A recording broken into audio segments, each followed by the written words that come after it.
ان وقت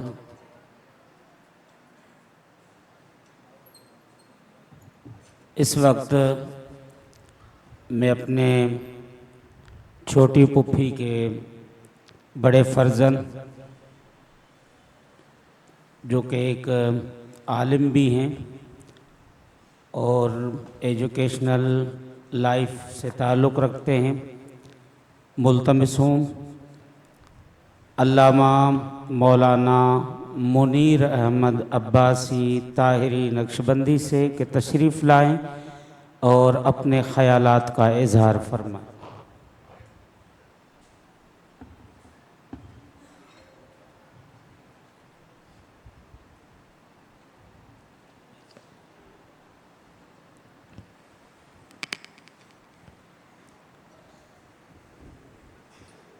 بسم اللہ الرحمن الرحیم۔ الا ان اولیاء اللہ لا خوف علیہم ولا هم یحزنون۔ صدق اللہ العلی العظیم۔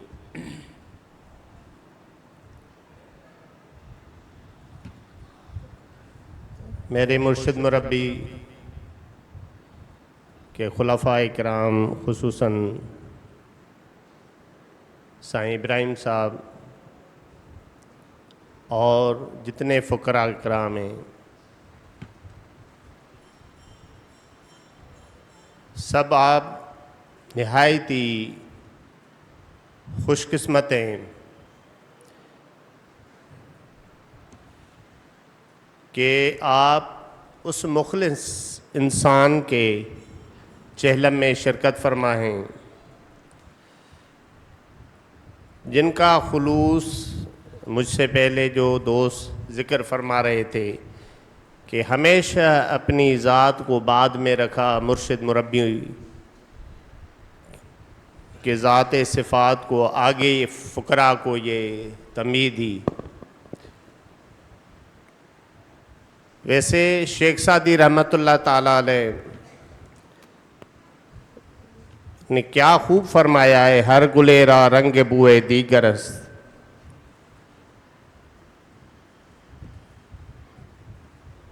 دربار اللہ آباد شریف کے خلفاء کرام کو ہر ایک پھول کے ساتھ تشبیہ دی جائے تو یہ خوبصورت بات ہوگی،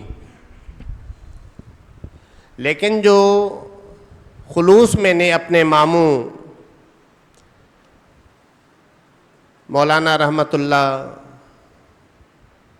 قریشی رحمت اللہ تعالیٰ علیہ میں پایا،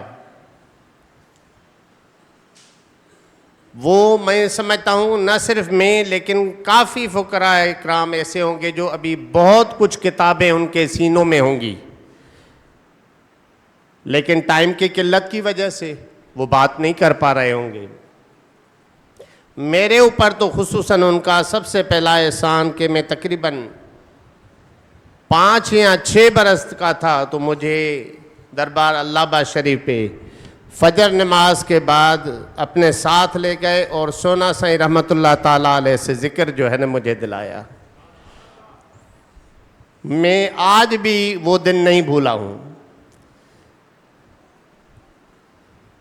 اس کے بعد جب بھی میں یہاں ماموں کے پاس آتا تھا تو مسجد اس سائڈ پہ ہوتی تھی، تو ہمیشہ مشفق رہے، ہمیشہ مہربان رہے، اور اگر ہمارے اندر جو کچھ بہت ساری خامیاں ہیں، بہت سارے ابھی یعنی منازل ہیں جو ہمیں طے کرنی ہیں۔ میں خود دربار اللہ آباد شریف سائیں ابراہیم صاحب کے زیر سایہ تعلیم حاصل کی ہے، تو جو کچھ اگر ہمارے اندر ہے وہ میرے نانا مرحوم قاضی دین محمد، ماموں مولانا رحمت اللہ قریشی، میرے دادا الحاج خیر محمد عباسی، یہ ان بزرگوں کی وجہ سے ہے، ورنہ ہماری اوقات ایک پیاز کا کلو جو ہے اس کی شاید قیمت زیادہ ہوگی، ہماری اوقات نہیں ہے۔ انہوں نے ہمیں در یہ دکھایا اب میری اس بات کرنے کو کنکلوژن کرنے کا مقصد کیا ہے؟ آپ اور ہم تقریباً والدین ہیں. ہم اپنا چاہے بیٹا ہو، بھتیجا ہو، بھانجا ہو، ان کو اگر سیدھا راستہ دکھا دیں گے تو وہ بھی اسی طرح میری طرح کبھی آپ اور ہمیں یاد کریں گے کہ یار میرے ماموں نے، میرے والد نے، میرے چاچا نے مجھے فلاں راستے پر چھوڑا تھا، اور میں آج جو کچھ ہوں انہی کی وجہ سے ہوں. یہ ہماری اس وقت جو جدید دور کا تقاضا ہے، جو موبائل اور انٹرنیٹ اور اس کی یلغار ہے، ہماری نئی جنریشن بہت مختلف ڈائریکشن میں جا رہی ہے. تو ہم بڑوں پر اب یہ لازم ہے کہ ہم اپنے اولاد کو، چاہے وہ بہن کی اولاد ہو، بھائی کی اولاد ہو، اپنی اولاد ہو، جو ہمارے زیر اثر ہیں، ہم ان کو صحیح ڈائریکشن، صحیح جگہوں پہ پہنچائیں تاکہ وہ بھی ہماری طرح فیض حاصل کر سکے. میں زیادہ جو ہے بات کرنا نہیں چاہوں گا، بات کرنا بھی نہیں آئے گی کیونکہ بڑی بڑی ہستیاں بیٹھی ہوئی ہیں. یہ بھی اللہ تعالیٰ نے ان بزرگوں کے صدقے میں مجھے 2 الفاظ بولنے کی ہمت دی. تو دعا ہے کہ اللہ تعالیٰ ہماری آنے والے نسلوں کو بھی ایسی راہ راست عطا فرمائے جو اللہ تعالیٰ نے ہمارے اوپر نعمتیں کی ہے. کیونکہ قرآن کریم کا حکم ہے وَأَمَّا بِنِعْمَةِ رَبِّكَ فَحَدِّثْ، جو آپ پر اللہ کی نعمت ہو اس کو بیان کیا کرو. تو دعا ہے کہ اللہ تعالیٰ ہمارے آنے والے نسلوں کو بھی اللہ کے ولیوں، خصوصاً سجن سائیں کے دربار کی طرف جو ہے وہ ہم متوجہ کریں، اور اگر بہت زیادہ نہیں بھی حاصل کرے تو کچھ، وہ انگلش میں ایک ایڈیم ہے some thing is better than nothing, کچھ بہتر ہے نہ ہونے سے. اگر بہت کچھ بھی حاصل نہیں کر سکے تو کچھ تو حاصل کر لیں گے.